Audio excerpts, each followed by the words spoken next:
Hi, students. We're going to go through the Chapter 5, Lesson 1 together here. So some of this might be a little bit of review of stuff we've done before or that you've done in previous years, okay? But I find that geometry and lines and stuff like this is usually pretty fun and interesting. So everyone should have their new book so we can do it right in the book. So follow along as we go. You should have started with this warm-up question here, which was on page 371 in the book. So you should have got something like this for it, right? We're talking about parallel and perpendicular lines. That should hopefully be a big review. Parallel lines, two lines that never cross, whereas perpendicular lines are two lines that cross and form a 90-degree angle. We draw parallel lines like this. We could put a little, we really should have arrows on both ends of those. Okay, so it really should be like that when we're dealing with parallel lines, because of course the idea is that they go on forever and they would never meet. Same thing with these. Our lines really should have arrows on both ends. Okay. And then also, when we're dealing with perpendicular lines, we usually do that little square in the corner, which indicates that it's 90 degrees. Okay. So that square indicates it's 90 degrees. So whenever you see that, you know those two lines are 90 degrees. If it's not there, it probably does not mean it's necessarily that. Okay. But parallel, perpendicular, lastly, they give us some real world examples or ask for some real world examples. So railroad tracks could be an example of two lines being that same distance and never meet. An intersection of lines could be two lines that cross at a street. So that could be perpendicular lines, but two things that meet at that 90-degree angle. Okay. All right. So if we have that understanding, we'll keep moving on to some more vocab here. So we have a big list here. I'll go through this quick, but you have it in your book so you can reference it. So we should be familiar with a lot of these things here. So first of all is the transversal. Notice we have this indicated by the letter L there, indicating that line. So we have line L, line I, line K, and then we have each of these angles is numbered 1, 2, 3, 4, 5, 6, 7, 8. Okay. We also have the little purple symbol there that indicates that these two lines are indeed parallel. All right. So we have our transversal. It's a line that intersects two or more lines. Okay. That's our transversal. So once it intersected that, we have these two lines that are parallel. And it's coming at the same angle because it's one single line, right? So because of that, we're going to have some equal angles. And because that line cuts through there. So we go through the next one here, which is the interior angles. So interior angles are the angles that are inside the line. So they have it as 3, 4, 5, 6. So all these inside here, 3, 4, 5, 6. Exterior being the outside, 1, 2, 7, 8. So exterior out, interior in. That should be no problem. Now we're looking at alternate interior angles. So these are interior angles that lie on the opposite sides of the transversal. For example, if we have our, again, parallel lines and the transversal, we might have 4 and 6. So notice 4, notice 6. Notice because of this transversal, they really seem to be the exact same angle. And indeed, they are, right? So these are alternate interior angles, both on the inside, but on alternate sides here. And we see how they are exactly equal. 4 equals 6. We don't know what they are, but 4 does equal 6. Or 3 equals 5. All right, see how these are the same angles? Okay. Then we have alternate exterior angles. So the same idea on the outside, where we have 2 and 8. Notice how these two, again, the same angle. Okay. And 1 and 7, also the same angle. Okay. Cut by that transversal. All right. Corresponding angles. Those are those angles that are in the same position on the two lines in relation to the transversal. When the lines are parallel, their measures are equal. So, for example, angle 1 and angle 5, these two are equal, right? Because it's both the same line cut the same angle. So 1 and 5 is equal, right? We can see all of them here, right? 2 and 6 are equal, right? 4 and 8, 3 and 7. Okay, great. So we see how these transversals with the parallel lines gives us lots of equal angles. And we have to be able to identify those and use that to figure out what these angles might be. Lastly, just a couple things I already pointed out. but we have that little square symbol to indicate when stuff is perpendicular. And these pink arrows indicate if stuff is indeed parallel. All right, so let's go on to actually solving some problems with this information. Okay, so we're on example 1 here. It says classify each pair of angles in the figure as alternative interior, alternate exterior, or corresponding. So if we're looking at 1 and 7, what are these? Well, we see they're both exterior angles, right? They're not on the inside. 1 and 7, exterior angles. And they are on alternate sides. Okay, so they are alternate exterior angles. Okay, alternate exterior angles. All right, it's hard to tell because there's not a big angle in this transversal here, but those two, yes, are equal. Okay. 2 and 6. So we look at 2, we look at 6. Okay, they're on the same position on both lines, so they are just corresponding angles. But we notice how, again, they're the same value, that same angle to them. So 2 is going to equal 6 because those two lines are parallel. All right, let's try this here. It says classify the relationship between angle 4 and angle 6. So let's look there. 4 and 6, 4 and 6. Well, we see, using our vocab here, we see they're interior angles, right? They are interior angles, 4 and 6. And we see they're, because they're on these opposite sides, we'd say there'd be alternate interior angles, right?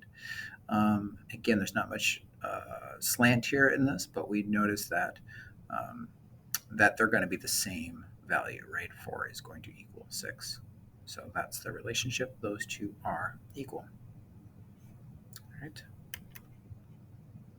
Okay, so we have finding missing angle measures. So once we kind of know how these things interact, which ones are equal, we can actually find out what different angles, the values of those are, the corresponding degrees for those angles. So it says when two parallel lines are cut by a transversal, again, parallel, transversal, special angle relationships exist. If you know the measure of one of the angles, you can find the measures of all of the angles. Suppose you know that the measure of angle 1 is 50 degrees. So you can use that information to find the measure of angles 2, 3, and 4. So one thing we know, right, is that if we have 1 and 2, let's look at those first, okay? Look at 1 and 2. When we have two angles here that are on a straight line, the straight line here is cut in half here by the transversal. We know those two must add together to be 180 degrees, right? Okay, so 180 degrees, any two lines like so. So since those two are 180 degrees, if we know that this is 50, we know this one must be 130 because 50 plus 130, of course, is 180 degrees, so those two are supplementary angles. We know that angle 4 also is 130 because, again, along the transversal here, these two add up to be this straight line here. Okay, so these also must be 130 and 50, so those two also are supplementary. And then if we look at 3, we see how this is the opposite side of this. So these two are vertical angles. They are opposite of each other. And you can see when you look at them, 1 and 3 look to be about the exact same size, and indeed they are, both 50 degrees, because of course they are vertical angles, but also we know this 50 plus this 130 would be 180. Or if we knew this is 130, we could figure out that must be 50. Okay, so that's how we'll go about finding these missing angle measurements. All right, so it says here, a furniture designer built the bookcase shown. Line A is parallel to line B. Line A and line B are parallel, right? If the measure of angle 2 is 105, find the measure of angle 6 and measure angle 3. Okay, so we say 2 is 105 degrees, so right here about 105. Okay, big. All right, so that's 105 degrees. We need to find the measure of angle 6 and angle 3. So first of all, we know 6. Notice how 2 and 6 together, when you add them, right, going from here to here, right, that is one straight line, right? So therefore, they must be supplementary, and two angles added together must equal 180 degrees on this kind of straight line. So therefore, we know that 105 plus 75 is 180. If you didn't know that, go the other way. 180 minus 105 would tell us that angle 6 must be 75 degrees. Okay. And we see that angle 2 and 3 are interior angles that lie on the opposite sides of the transversal, and therefore they're alternate interior angles. So therefore, the same thing is true here, right? That angle 2 and angle 3 together are going to be supplementary at 180 degrees total, okay? If we're not sure, right, you could think also like, oh, if I know this is 105, 7 must be 105, right? So this must be 75. However we get there, we'd realize 3 must also be 75 degrees. All right, let's clear this. It's getting a little messy there. It says, refer to the situation above, find the measure of angle 4. Okay, so what is the measure of angle 4 right here? Well, again, we started off with angle 2 being 105. Okay, notice how this one looks just like that one, right? At 105 degrees, 105 degrees. These angles, we know this one also must be 105 degrees here for angle 4. So we'd call those, again, corresponding angles. 2 and 4 are corresponding angles, both at 105 degrees. Okay.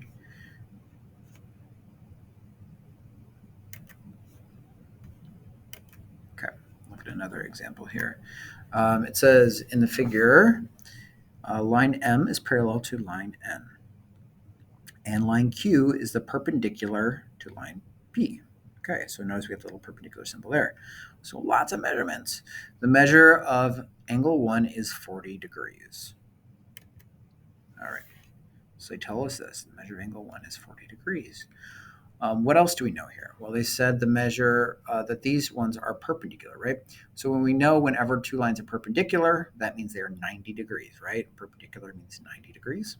So we can figure any of these angles out. So what is the measure of angle 7 is what we need to get to eventually, okay? We got a lot of ways to get there. Let's just start labeling what we can figure out. Well, we know if this is 40, what else do we know? This one's a vertical one here, so this one's going to be 40. Right. We know since this is 90 degrees, we know this must also be 90 degrees. I'm just going to draw the little symbol there. Okay. Instead of writing 90 degrees, but we know 5 and 8 must both be 90 degrees. Okay. We know, what else do we know here? Let's see. Notice that, what else do we have?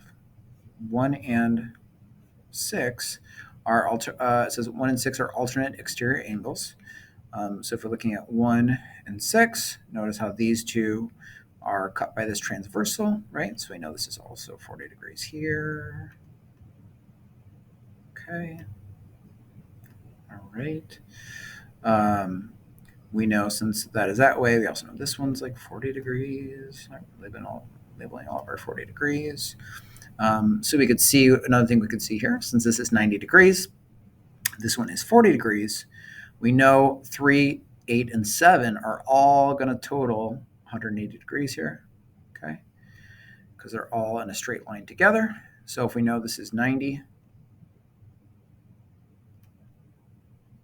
we know that one is 40.